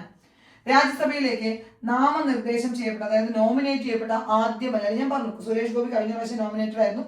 PT ഉഷ ഇത്തവണ നോമിനേറ്റഡ് മെമ്പർ ആണ്. ആദ്യമായി നോമിനേറ്റ് ചെയ്യപ്പെട്ട മലയാളിയാണ് സർദാർ KM പണിക്കർ. രാജ്യസഭയിലേക്ക് നാമനിർദ്ദേശം ചെയ്യപ്പെട്ട ആദ്യ മലയാള കവിയാണ് G ശങ്കരക്കുറുപ്പ്. ജ്ഞാനപീഠം അവാർഡ് നേടിയ ആദ്യ മലയാളി G ശങ്കരക്കുറുപ്പാണ്. ഓടക്കുഴലിട്ടോ കൃതി. നാമനിർദ്ദേശം ചെയ്യപ്പെട്ട ആദ്യ മലയാള സിനിമാ നടനാണ് സുരേഷ് ഗോപി. രാജ്യസഭ ഉപാധ്യക്ഷൻ, ഡെപ്യൂട്ടി ചെയർമാൻ പദവിയിലെത്തിയത് MM ജേക്കബാണ്. ആദ്യ പോയിന്റ് ആയിട്ട് പറഞ്ഞു, കുറഞ്ഞ കാലം മാത്രം ആ പദവിയിൽ ഇരുന്നതും അദ്ദേഹമാണ്. ആകെ 250 ആണ്. അതിൽ എലക്റ്റഡ് മെമ്പർമാർ 238ഉം 12 പേരെ നോമിനേറ്റ് ചെയ്യുകയാണെന്ന് ഓർത്തു വെക്കുക. പാർലമെന്റിന്റെ സ്ഥിരം സഭ, ഞാൻ പറഞ്ഞത് ഒരു പെർമനന്റ് സഭയാണ്, മാറുകയേ ഇല്ല. ഓരോ 2 വർഷം കൂടുമ്പോഴും 1/3 അംഗങ്ങൾ എന്ത് ചെയ്യും? മാറി മാറി വരും. രാജ്യസഭയുടെ അധ്യക്ഷൻ ആരാണ്? ഉപരാഷ്ട്രപതിയാണ് അധ്യക്ഷൻ. അത് തന്നെ ഞാൻ നേരത്തെ പറഞ്ഞ അതേ പോയിന്റാണ്. രാജ്യസഭയിലേക്ക് വിവിധ മേഖലകളിൽ 12 പേരാണ് നോമിനേറ്റ് ചെയ്യുക. അപ്പൊ ആരാണ് നോമിനേറ്റ് ചെയ്യുന്നത്? ഇന്ത്യയുടെ രാഷ്ട്രപതി. സച്ചിൻ ടെണ്ടുൽക്കർ നോമിനേറ്റ് ചെയ്യപ്പെട്ടിട്ടുണ്ട് സ്പോർട്സിൽ നിന്ന്. ഹേമമാലിനി സിനിമയിൽ നിന്ന് നോമിനേറ്റ് ചെയ്യപ്പെട്ടതാണ്. നർഗീസ് ദത്താണ് ആദ്യമായിട്ടൊരു സിനിമാ നടി രാജ്യസഭയിലേക്ക് നോമിനേറ്റ് ചെയ്യപ്പെടുന്നത്. ഇതൊക്കെ എക്സാമിന് ചോദിക്കുന്നതാണ്. പാർലമെന്റിന്റെ നോക്കൂ, രാജ്യസഭയിലേക്ക് എത്ര പേരാണ് നോമിനേറ്റ് ചെയ്യുക? 12 പേരെയാണെന്ന് ഓർത്തു വെക്കുക. പാർലമെന്റിന്റെ സംയുക്ത സമ്മേളനം, അതും നമുക്ക് എപ്പോഴും പഠിക്കാനുള്ള ഒരു കാര്യമാണ്. ജോയിന്റ് സിറ്റിംഗ്, അതായത് രാജ്യസഭയും ലോക്സഭയും തമ്മിൽ ഏതെങ്കിലും ഒരു ബില്ലിന്മേൽ തർക്കം വന്നു കഴിഞ്ഞാൽ രാഷ്ട്രപതി എന്ത് വിളിച്ചു ചേർക്കും? ഈ 2 പേരുടെയും കൂടെ ജോയിന്റ് സിറ്റിംഗ് വിളിച്ചു ചേർക്കും. ഇപ്പോൾ സ്ത്രീധന നിരോധന നിയമം, പോട്ട, ഇതെല്ലാം പാസ്സാക്കിയിരിക്കുന്നത് സംയുക്ത സമ്മേളനത്തിലാണെന്ന് ഓർത്ത് വെച്ചേക്കണേ. പോട്ടയുടെ ഫുൾ ഫോം ചോദിച്ചിട്ടുണ്ട്, prevention of terrorism activities. Okay. പാർലമെന്റിന്റെ സംയുക്ത സമ്മേളനം വിളിച്ചു ചേർക്കുന്നത് രാഷ്ട്രപതിയാണ്. സംയുക്ത സമ്മേളനത്തിൽ അധ്യക്ഷനാവുന്നത് ആര്? ലോക്സഭാ സ്പീക്കറാണ്. ഓക്കെ, ലോക്സഭയുടെ സ്പീക്കർ ആയിരിക്കും ഈ സംയുക്ത സമ്മേളനത്തിന് അധ്യക്ഷനാവുന്നത്. പാർലമെന്റിന്റെ ഇരു സഭകളിലെയും സംയുക്ത സമ്മേളനത്തെ കുറിച്ച് പ്രതിപാദിക്കുന്ന ആർട്ടിക്കിൾ പഠിക്കണമെന്ന് നിർബന്ധമില്ല. ആർട്ടിക്കിൾ 108 ആണ്. പഠിച്ചാൽ നല്ലതാണ്. മറ്റേതെങ്കിലും ഒരു എക്സാമിന് ചോദിക്കുമ്പോൾ നമുക്ക് എഴുതാവുന്നതാണ്. അടുത്തത്, ലോക്സഭയിൽ മാത്രം അവതരിപ്പിക്കുന്ന ബില്ല് ഏത്? അല്ലെങ്കിൽ രാജ്യസഭയിൽ അവതരിപ്പിക്കേണ്ടതില്ലാത്ത വായന മാത്രമുള്ള ബില്ല് ഏതാണെന്നൊരു ചോദ്യം വരും. Money bill. ഓക്കെ, മണി ബില്ലിന്റെ ആർട്ടിക്കിൾ നമ്മൾ എന്ത് ചെയ്യണം? പഠിക്കണം. 110 മണി ബില്ലിന്റെ ആർട്ടിക്കിള്. ആ മണി ബില്ല് രാജ്യസഭയിൽ അവതരിപ്പിക്കാനാവില്ല എന്ന് പറയുന്ന ആർട്ടിക്കിളാണ് 109. ആർട്ടിക്കിളിനെയാണ് ഈ അനുച്ഛേദം എന്ന് പറയുന്നത്. അപ്പോൾ ഇന്ത്യൻ ഭരണഘടനയുടെ ആർട്ടിക്കിൾ 110 മണി ബിൽ. ഇതാണ് നമുക്ക് ഇമ്പോർട്ടൻ്റ് ആയിട്ട് പഠിക്കാറ്. 109 അങ്ങനെ ചോദിക്കാറില്ല, പക്ഷെ 110 എന്തായാലും അറിഞ്ഞിരിക്കണം. മണി ബില്ലുമായി ബന്ധപ്പെട്ടാണ്. മണി ബില്ലിന്റെ കാര്യത്തിൽ അപ്പൊ നമ്മളോട് എക്സാമിന് ചോദിച്ചത്, ഒരു ബില്ല് മണി ബില്ലാണോ എന്ന് തീരുമാനിക്കുന്നത് ആരാണ്? മണി ബില്ലാണെങ്കിൽ എന്താ ഗുണം? രാജ്യസഭയിൽ അവതരിപ്പിക്കേണ്ടതില്ല, വായന മാത്രം മതി, പാസ്സാക്കാൻ ബുദ്ധിമുട്ടില്ല. കാരണം രാജ്യസഭയിൽ പാസ്സാക്കേണ്ട ആവശ്യം വരുന്നില്ല. പക്ഷെ എല്ലാ ബില്ലും കൊണ്ടുപോയിട്ട് മണി ബില്ലായിട്ട് അവതരിപ്പിക്കാൻ പറ്റില്ല. മണി ബില്ലാണോ എന്ന് തീരുമാനമെടുക്കുന്നത് ആരാണ്? ലോക്സഭാ സ്പീക്കർക്കാണ് അന്തിമ തീരുമാനം. ബജറ്റ് എന്ന് പറഞ്ഞു കഴിഞ്ഞാൽ ഇപ്പൊ കഴിഞ്ഞ ദിവസം നമ്മുടെ കേരള മുഖ്യമന്ത്രിയുടെ ഒരു പ്രസംഗം നിങ്ങൾ കേട്ടിട്ടുണ്ടാവും. ഇന്ത്യൻ ഭരണഘടനയിൽ ബജറ്റ് എന്ന വാക്കുപോലും ഇല്ല, ആനുവൽ ഫിനാൻഷ്യൽ സ്റ്റേറ്റ്മെന്റ് എന്നാണുള്ളത്. അദ്ദേഹം നിയമസഭയിൽ പ്രസംഗിച്ചതാണ്. സംശയം വേണ്ട, അങ്ങനെ തന്നെയാണുള്ളത്. Annual financial statement 112. പക്ഷെ നമ്മുടെ എക്സാമിന് ചോദിക്കുമ്പോൾ ആനുവൽ ഫിനാൻഷ്യൽ സ്റ്റേറ്റ്മെന്റ് എന്നല്ല ചോദിക്കുക. ബജറ്റിനെ കുറിച്ച് പറയുന്ന ആർട്ടിക്കിൾ ഏതാണ്? ആർട്ടിക്കിൾ 112. ഇന്ത്യൻ ഭരണഘടന നമുക്ക് പഠിക്കാൻ തന്നിട്ടുണ്ട്. നിർബന്ധമായിട്ടും പഠിച്ചിട്ട് പോകണം. കാരണം ഫണ്ടമെന്റൽ റൈറ്റ്സിന്റെ ഭാഗത്തുനിന്ന്, ഡയറക്റ്റീവ് പ്രിൻസിപ്പിൾസിന്റെ ഭാഗത്തുനിന്ന്, അതേപോലെ തന്നെ പാർലമെന്റിന്റെ ഭാഗത്തുനിന്ന്, ഈ ഭാഗത്തുനിന്ന് എല്ലാം നമുക്ക് സ്ഥിരമായിട്ട് ചോദ്യം വരുന്നതാണ് കേട്ടോ. ഇതൊക്കെ പഠിക്കാതെ പോയിട്ട് പിന്നെ ഇതെല്ലാം ചോദിച്ചു, ഇതൊന്നും എനിക്ക് എഴുതാൻ കിട്ടിയില്ല എന്ന് പറയുന്നതിൽ ഒരർത്ഥമില്ല. What was the objective of the 52nd constitutional അമെൻമെന്റ് ഓഫ് 1985? അതായത് 1985 ഇന്ത്യൻ ഭരണഘടനയിൽ ഒരു പ്രധാന ഭേദഗതി കൊണ്ടു. പലതവണ പ്രധാന ഭേദഗതികൾ കൊണ്ടുവന്നിട്ടുണ്ട്. ഒരു പ്രധാന ഭേദഗതിയായിരുന്നു 1985 രാജീവ് ഗാന്ധി ഗവൺമെന്റിന്റെ കാലത്ത്. എന്തിനു വേണ്ടിയിട്ടായിരുന്നു ആ ഭേദഗതി എന്നാണ് ചോദിക്കുന്നത്. വോട്ടവകാശം 18 കുറച്ചതാണ്. വോട്ടിംഗ് പ്രായം അല്ല, പ്രിവി പേഴ്സ്. അതായത് ഇന്ദിരാഗാന്ധി ഗവൺമെന്റ് കാലത്താണ് പ്രിവി പേഴ്സ് നിർത്തലാക്കുന്നത്. അതായിരുന്നു abolition of the right to property. നമുക്കറിയാം നിയമാവകാശം പ്രോപ്പർട്ടി എന്നാണ്. നിയമാവകാശമല്ല, അതായത് നമ്മുടെ സ്വത്തവകാശം ഇപ്പൊ നമുക്ക് നിയമാവകാശം മാത്രമാണ്, ഫണ്ടമെന്റൽ റൈറ്റ്. ഓക്കെ, അതാണോ എന്നാണ് ചോദിക്കുന്നത്. അതല്ല എങ്കിൽ പ്രോഹിബിഷൻ ഓഫ് ഡിഫെക്ഷൻ, അതായത് കൂറുമാറ്റ നിരോധന നിയമം. ഉത്തരം എന്താണ്? 1985 52ാമത് ഭരണഘടനാ ഭേദഗതി കൂറുമാറ്റ നിരോധന നിയമവുമായി ബന്ധപ്പെട്ടതാണ്. ഞാൻ പറഞ്ഞല്ലോ, ഇതിന്റെ എല്ലാം മലയാളം ഓപ്ഷൻസ് നിങ്ങൾക്ക് ആ സൈഡിൽ കാണാൻ പറ്റും. അപ്പൊ നിങ്ങൾ ഈ വലിയ വാക്കുകൾ, ഇപ്പൊ നിങ്ങൾക്ക് ബുദ്ധിമുട്ടാണ് ഇംഗ്ലീഷ് പഠിക്കാൻ, നിങ്ങൾക്ക് ഒരു കുഴപ്പമില്ല, നിങ്ങൾക്ക് അപ്പുറത്ത് മലയാളം ഉണ്ട്. നിങ്ങൾക്ക് ഇതേ ക്വസ്റ്റ്യൻ പേപ്പർ മലയാളത്തിൽ കാണാനായിട്ട് പറ്റും, മലയാളത്തിൽ ഓപ്ഷൻസും ഉണ്ടാകും. ഓക്കെ, പ്രധാനപ്പെട്ട കുറച്ച് അമെന്റ്മെന്റ് ഞാൻ ഇതിൽ എഴുതിയിട്ടുണ്ട്. എല്ലാം ഒന്നും പറയുന്നില്ല എങ്കിൽ പോലും നോക്കൂ.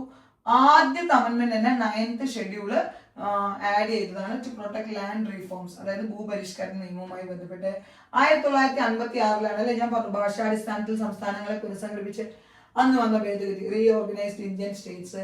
42 എപ്പോഴും ചോദിക്കും. മിനി കോൺസ്റ്റിറ്റ്യൂഷൻ, ചെറു ഭരണഘടന എന്നറിയപ്പെടുന്ന ഭരണഘടനാ ഭേദഗതിയാണ് 42ാമത് ഭേദഗതി കേട്ടോ. ആ 42ാമത് ഭേദഗതിയിലാണ് നമ്മുടെ ഫണ്ടമെന്റൽ ഡ്യൂട്ടീസ്, അതേപോലെ തന്നെ പ്രിയാമ്പിളിൽ ഒരു മോഡിഫിക്കേഷൻ വരുത്തിയത്. ഭരണഘടനയുടെ ആമുഖം ഒരേ ഒരു തവണ മാത്രമേ ഭേദഗതി വരുത്തിയിട്ടുള്ളൂ. അത് ഏത് ഭേദഗതിയാണ്? 42ാമത് ഭേദഗതിയാണ് 1976. ഓക്കെ, അത് വളരെ പ്രധാനപ്പെട്ട ഒരു ഭേദഗതിയാണ്. ഇന്ദിരാഗാന്ധിയാണെന്ന് ഓർത്തു വയ്ക്കുക. നാഷണലൈസേഷൻ ഓഫ് 2 തവണയും ബാങ്കുകളുടെ നാഷണലൈസേഷൻ നടത്തിയത്, അല്ലെങ്കിൽ റീജിയണൽ റൂറൽ ബാങ്കുകൾ കൊണ്ടുവരുന്ന കാലത്ത് നമ്മൾ പറയില്ലേ, അതായത് 20 പോയിന്റ് പ്രോഗ്രാം അവതരിപ്പിച്ചത്, എല്ലാം ഇന്ദിരാഗാന്ധി ഗവൺമെന്റ് ആയിരുന്നു എന്ന് ഓർത്തു വെച്ചേക്കണേ. ആ ഇന്ദിരാഗാന്ധി ഗവൺമെന്റിന്റെ തീരുമാനമായിരുന്നു, അല്ലെങ്കിൽ ആ സമയത്ത് വന്ന ഭേദഗതിയായിരുന്നു 42ാമത് അമെന്റ്മെന്റ്. 44ാമത് അമെന്റ്മെന്റിലാണ് നമ്മൾ പറഞ്ഞു, അതായത് സ്വത്തവകാശം ഭരണഘടനാപരമായിട്ട് നമ്മുടെ മൗലിക അവകാശമായിരുന്നു, അതിനെ എന്താക്കി മാറ്റി? നിയമാവകാശം മാത്രമാക്കി മാറ്റി. എക്സാമിന് ചോദിച്ചിട്ടുണ്ടായിരുന്നു, ഇന്ന് നമുക്ക് എത്ര ഫണ്ടമെന്റൽ റൈറ്റ്സ് ഉണ്ട്? നമ്മളെല്ലാവരും ഏറ്റവും കൂടുതൽ പറയുന്ന ഒരു കാര്യം അവകാശങ്ങളെ കുറിച്ചാണ് അല്ലെ. അതിനെനിക്ക് അവകാശമുണ്ട്, ഇതിനെനിക്ക് അവകാശമുണ്ട്, ഇതെന്റെ അവകാശമാണ്, സഞ്ചാര സ്വാതന്ത്ര്യം എന്റെ അവകാശമാണ്, എനിക്ക് അഭിപ്രായം പറയാം ഇതെന്റെ അവകാശമാണെന്നൊക്കെ പറയും. പക്ഷെ നിങ്ങളോട് ഇന്ത്യൻ ഭരണഘടന ഒരു പൗരന് എത്ര ഫണ്ടമെന്റൽ റൈറ്റ്സ് ഉണ്ടെന്ന് ചോദിച്ചു കഴിഞ്ഞാൽ അവിടെ ഓപ്ഷനിൽ 5, 6, 7, 8 എന്നൊക്കെ ഉണ്ടാവും. 6 ഫണ്ടമെന്റൽ റൈറ്റ്സും 11 ഫണ്ടമെന്റൽ ഡ്യൂട്ടീസുമാണുള്ളത് എന്ന് ഓർത്തു വെക്കുക.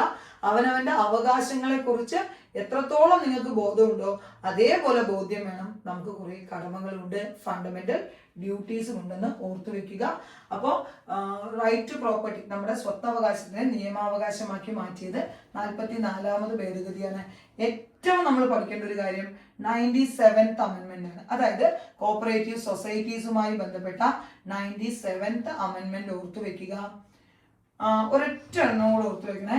1989 വീണ്ടും രാജീവ് ഗാന്ധി ഗവൺമെന്റ് 61ാമത് ഭേദഗതി കൊണ്ടുവന്നു. എന്താണ് 61ാമത് ഭേദഗതി? വോട്ടിംഗ് പ്രായം 21 നിന്ന് 18 കുറച്ചു. പിന്നെ ലേറ്റസ്റ്റ് ആയിട്ടുള്ള അമെന്റ്മെന്റുകൾ പഠിക്കാനുണ്ട്, തരാം കേട്ടോ. അടുത്തത് നോക്കൂ. കേരള സ്റ്റേറ്റ് പ്ലാനിംഗ് ബോർഡിന്റെ ചെയർമാൻ ആര്? കഴിഞ്ഞ എക്സാമിന് കിഫ്ബിയുടെ ചോദിച്ചു. ചെയർമാൻ അല്ല, വൈസ് ചെയർമാനാണ് ചോദിക്കുക. കാരണം ഈ ചെയർമാൻമാരൊക്കെ മുഖ്യമന്ത്രി ആയിരിക്കും കേട്ടോ. അപ്പൊ കിഫ്ബിയുടെ എക്സ് ഒഫീഷ്യോ ചെയർമാൻ ചോദിച്ചാൽ മുഖ്യമന്ത്രിയാണ്, പ്ലാനിംഗ് ബോർഡിന്റെ എക്സ് ഒഫീഷ്യോ ചെയർമാൻ ചോദിച്ചാൽ മുഖ്യമന്ത്രിയാണ്. പക്ഷെ നമ്മളോട് ചോദിക്കുക വൈസ് ചെയർമാനെയാണ് ചോദിക്കുക. വൈസ് ചെയർമാൻ ആരാണെന്ന് ചോദിച്ചു പ്രൊഫസർ വി കെ രാമചന്ദ്രനാണ്. ഇത്തരം കാര്യങ്ങളെല്ലാം ഞാൻ പറഞ്ഞു ഓരോ എക്സാമിന് മുമ്പ് നിങ്ങൾ അപ്ഡേറ്റ് ചെയ്ത് പോകണം എന്ന് ഓർത്തു വെക്കണേ. X official chairman of Kerala state planning board. ഇപ്പൊ നമ്മളോട് എപ്പോഴും ചോദിക്കില്ലേ കെയ്പിന്റെ ചെയർമാൻ ആരാണെന്ന് ചോദിക്കാറില്ലേ? മുഖ്യമന്ത്രിയാണ്. അതേപോലെയാണ് കിഫ്ബിയുടെ, കെയ്പിന്റെ അല്ലെങ്കിൽ നമ്മുടെ കേരള സ്റ്റേറ്റ് പ്ലാനിംഗ് ബോർഡിന്റെ ഒക്കെ എക്സ് ഒഫീഷ്യൽ ചെയർമാൻ ആരായിരിക്കും? കേരള മുഖ്യമന്ത്രി ആയിരിക്കും. അപ്പൊ അത് മാറില്ല. കാരണം ആര് വ്യക്തി മാറിയാലും പ്രശ്നമല്ല. കേരള മുഖ്യമന്ത്രി ചീഫ് മിനിസ്റ്റർ എന്നുള്ളതാണ് അവിടുത്തെ പോസ്റ്റ്. അത് നമ്മൾ എപ്പോഴും അങ്ങനെ തന്നെ ഓർത്തു വയ്ക്കുക. കേരള സ്റ്റേറ്റ് പ്ലാനിംഗ് ബോർഡ് വന്ന വർഷം 1967 ട്രിവാൻഡ്രമാണ് ഹെഡ് ക്വാർട്ടേഴ്സ്. നിലവിൽ ഞാൻ ഈ ക്ലാസ് എടുക്കുന്ന ദിവസം വരെ അതിന്റെ vice chairman professor V K രാമചന്ദ്രനാണ്. പക്ഷെ പദവികൾ ഒരിക്കലും നമുക്ക് ഒരു സ്ഥിരമായിട്ട് അവരായിരിക്കുമെന്ന് പറയാൻ പറ്റില്ല. ചിലപ്പോൾ അടുത്ത എക്സാമിന് മുമ്പ് അവരായിരിക്കില്ല എന്ന് ഓർത്തു വെക്കണം. ഇപ്പൊ നിങ്ങൾ കഴിഞ്ഞ എക്സാമിന് മുമ്പ് നമ്മുടെ RCS മറ്റൊരു വ്യക്തിയായിരുന്നു. ഇപ്പൊ നമ്മുടെ RCS പുതിയൊരു IAS ഓഫീസറാണ്. ഓക്കെ, ഇനിയിപ്പോൾ നിങ്ങൾ ഏതെങ്കിലും കാലത്താണ് ഈ വീഡിയോ കാണുന്നെങ്കിൽ അന്ന് വേറൊരു IAS ഓഫീസർ ആയിരിക്കും RCS ആയിട്ട് വരിക. പക്ഷെ എന്ത് കോമൺ ആയിരിക്കും? ഒരു IAS ഉദ്യോഗസ്ഥനായിരിക്കും രജിസ്ട്രാർ ആയിട്ട് വരിക എന്നുള്ളത്. അത്തരം പോസ്റ്റിങ്ങുകൾ നിങ്ങൾക്ക് എപ്പോഴും എക്സാമിന് മുമ്പ് അപ്ഡേറ്റ് ചെയ്തിട്ട് പോകണം കേട്ടോ. അടുത്തത് കമ്മ്യൂണിസ്റ്റ് മാനിഫെസ്റ്റോ പബ്ലിഷ് ചെയ്ത വർഷം. പലവട്ടം എനിക്ക് എൻ്റെ ഓർമ്മ ശരിയാണെങ്കിൽ 2 or 3 തവണ ഇത് അടുപ്പിച്ച് റിപ്പീറ്റ് ചെയ്തു വന്നൊരു ക്വസ്റ്റ്യൻ ആണ്. 1848. Okay, 1848 Communist Manifesto authors Karl മാർക്സും എംഗൽസുമാണ്. ഓക്കെ, മാർക്സും എംഗൽസും ചേർന്ന് എഴുതിയതാണ്. ഇതായിരുന്നു 10 ചോദ്യം. ഇതില് ഞാൻ ഇപ്പോഴും പറയുന്നു ആ സ്റ്റേറ്റുകളുടെ ക്രോണോളജിക്കൽ ഓർഡറിൽ എഴുതിയ ക്വസ്റ്റ്യൻ PSC പഠിക്കുന്ന കുട്ടിക്ക് അതും ഓക്കെ ആയിരിക്കും. പക്ഷെ നമ്മളെ പോലെ ഒരു കോപ്പറേറ്റീവ് ബാങ്കിന്റെ ക്ലർക്ക് എക്സാമിന് പ്രിപ്പയർ ചെയ്യുന്ന ഒരു കുട്ടിക്ക് ആ GK അറിയണമെന്നില്ല. ഉറപ്പായിട്ടും. ഞാൻ എന്താണെന്ന് വെച്ച് കഴിഞ്ഞാൽ നമ്മൾ അത്രയും ഈ പറഞ്ഞ 28 സ്റ്റേറ്റുകളുടെയും ഫോർമേഷൻ ഒന്നും നമ്മൾ അങ്ങനെ പഠിക്കാറില്ല. അപ്പൊ അതുകൊണ്ട് തന്നെ അത് ചിലപ്പോൾ ബുദ്ധിമുട്ടായിരിക്കാം. ബാക്കിയുള്ള 9 ചോദ്യങ്ങൾ നിങ്ങൾ പഠിച്ചു പോയിരുന്നെങ്കിൽ കിട്ടുമായിരുന്നു. അപ്പൊ നിങ്ങൾക്ക് എനിക്ക് ഇത്രയും പഠിച്ചിട്ടും എനിക്ക് ജോലി കിട്ടുന്നില്ല എന്ന് നിങ്ങൾക്ക് തോന്നുന്നുണ്ടെങ്കിൽ നിങ്ങൾ നിങ്ങളോട് തന്നെ സത്യസന്ധമായി ചോദിക്കുക, സിലബസിലെ എല്ലാ ഭാഗവും ഞാൻ പഠിക്കുന്നുണ്ട്. നമുക്കറിയാം CSEBയുടെ ഒരു ക്ലർക്ക് എക്സാം ആണെങ്കിൽ ഇംഗ്ലീഷിന് 10, മാത്സിന് 10, GKക്ക് 30 mark, corporation 15, law 15, 30 mark, banking 20, accountancy 20. അങ്ങനെ 7 ടോപ്പിക്കുകളും 100 മാർക്കുമാണ്. ഞാൻ 7 ടോപ്പിക്കിനും അതിൻ്റെതായ പ്രാധാന്യം നൽകുന്നുണ്ടോ? ഇപ്പോൾ ലോയ്ക്ക് 15 മാർക്കുണ്ട്. ഞാൻ എത്ര സമയം ലോയ്ക്ക് വേണ്ടി ചെലവാക്കുന്നുണ്ട് ഒരു ദിവസം? GKക്ക് 10 മാർക്കുണ്ട്. ആ ലോയ്ക്ക് ചെലവാക്കുന്നതിന് 10-1 സമയം നിങ്ങൾ GK പഠിക്കാൻ വേണ്ടി മാറ്റി വെക്കുന്നുണ്ടോ? ഒരു 10-1 സമയം നിങ്ങൾ മാത്സ് നോട്ട് ചെയ്തു നോക്കാൻ വേണ്ടി, എഴുതി തന്നെ പഠിക്കണം, ചെയ്തു തന്നെ പഠിക്കണം, ചെയ്യാൻ സമയം കണ്ടെത്തുന്നുണ്ടോ? ഒരു 10-1 സമയം ഇംഗ്ലീഷ് വൊക്കാബുലറി പഠിക്കാൻ വേണ്ടി നിങ്ങൾ ഉപയോഗിക്കുന്നുണ്ടോ? ഇനി അതിനേക്കാൾ കൂടുതൽ സമയം, ഞാൻ ലോയ്ക്ക് 15 കോർപ്പറേഷന് 15, പക്ഷെ അക്കൗണ്ടൻസിക്കും ബാങ്കിങ്ങിനും 20 മാർക്കാണ്. അതിനേക്കാൾ കൂടുതൽ സമയം നിങ്ങൾ അക്കൗണ്ടൻസിയും ബാങ്കിങ്ങും പഠിക്കാൻ വേണ്ടി ഉപയോഗിക്കുന്നുണ്ടോ?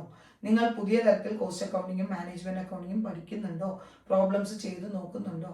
ഈ എല്ലാ ചോദ്യങ്ങൾക്കുമുള്ള ഉത്തരം ഉണ്ട് എന്നാണെങ്കിൽ നിങ്ങൾ ഉറപ്പായിട്ടും ഇപ്പൊ തന്നെ ലിസ്റ്റിലുള്ള കുട്ടിയായിരിക്കും.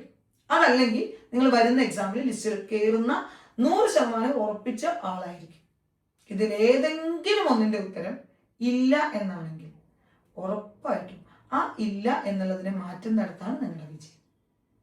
എപ്പോഴും ഓർക്കുക, ഏതൊരു ടീച്ചർക്കും ടീച്ചറുടെ സൈഡിൽ നിന്ന് കിട്ടുന്നത് ഒരേപോലെ ആയിരിക്കും. കാരണം ഇപ്പോൾ എൻ്റെ മുന്നിലിരിക്കുന്ന കുട്ടിക്ക് അല്ലെങ്കിൽ ഓൺലൈൻ ക്ലാസ്സിൽ കൊടുക്കുമ്പോൾ ഞാൻ നിങ്ങൾക്ക് ആർക്കെങ്കിലും പേഴ്സണലായിട്ട് തരാറുണ്ടോ?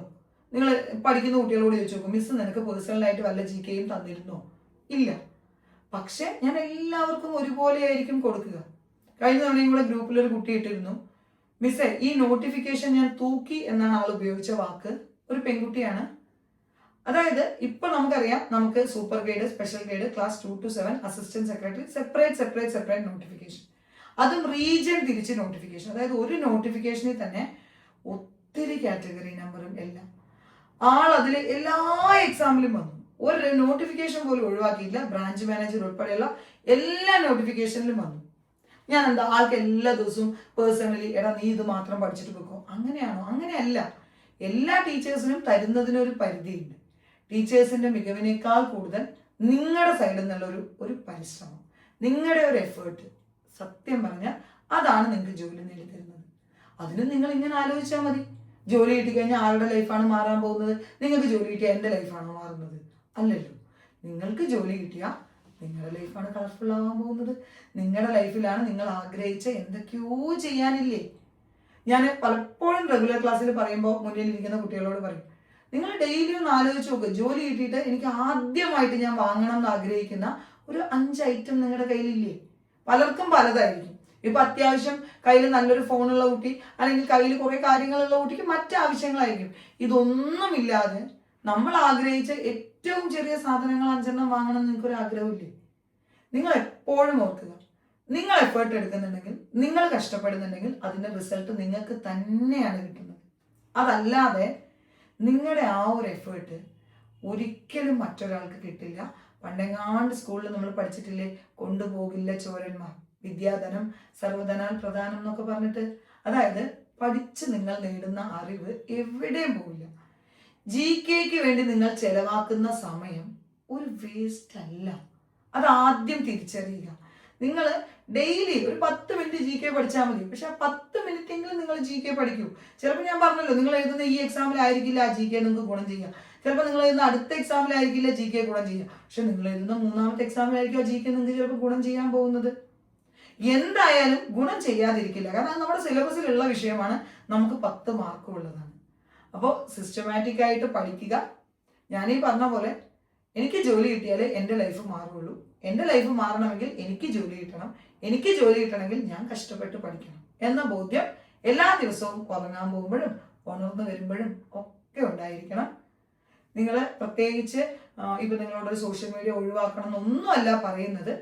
നിങ്ങളെല്ലാം ഉപയോഗിച്ചോളൂ. പക്ഷെ അതിനേക്കാൾ എല്ലാം പ്രയോറിറ്റി നിങ്ങളായിരിക്കണം, നിങ്ങളുടെ ഭാവിയായിരിക്കണം. നിങ്ങളിപ്പോൾ നിങ്ങളുടെ കുഞ്ഞിന്റെ ഭാവിക്ക് വേണ്ടി ഇപ്പോഴേ എന്തൊക്കെയോ ചെയ്യുന്നില്ലേ? ഇതിനേക്കാൾ എത്രയോ കരുതലോടുകൂടി നിങ്ങളുടെ ഭാവിക്ക് വേണ്ടി ചെയ്ത രക്ഷിതാക്കളാണ് കൂടെയുള്ളത്. നിങ്ങളുടെ ആ കുഞ്ഞിന്റെ ഭാവിക്ക് കൊടുക്കുന്നതിനേക്കാൾ കൂടുതൽ കരുതൽ, അല്ലെങ്കിൽ അത്രയെങ്കിലും കരുതൽ നിങ്ങൾ നിങ്ങളുടെ സ്വന്തം ഭാവിക്ക് വേണ്ടി കൂടി കൊടുക്കുക. പഠിക്കുക, പഠിക്കുക, പഠിക്കുക. വിജയിക്കാൻ ഇതിനപ്പുറം വേറൊരു കുറുക്ക് വഴി ഇല്ല. Thank you.